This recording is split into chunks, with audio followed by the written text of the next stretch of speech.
tanan no. Ako diay si Armel de la Concepcion. Naalam ko gamay ka share sa akong ginabuhian nga tungod sa kapait sa kahimtang nga mo karon, tungod sa kainit no. Munang naglisod mi magtanom nga itong mga tanong dili na mabuhi kay tungod sa init sa panahon. Munang among kahimtang karon, naningkamot na lang mi nanamuhi og mga hayop aron na ay makakuhaan o ginagmayng gasto sa matag adlaw. Mo nang naningkamot na lang gid mi aron nga na mga kinabuhian uban gani nga among mga silingan nangdayo na lang og lagyo tungod sa kahimtang karon aron makapalit og bugas.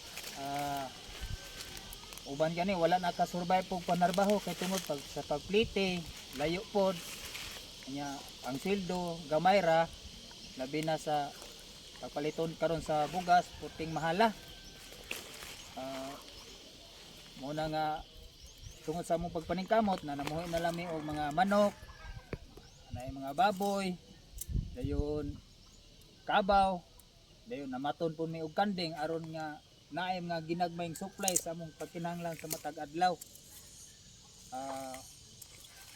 Mo lang guro na siguro no, among matabangan mi sa gobyerno unsay among maayo ang pinginahanglan sa matag adlaw. Ug mao to og daghang kayong salamat.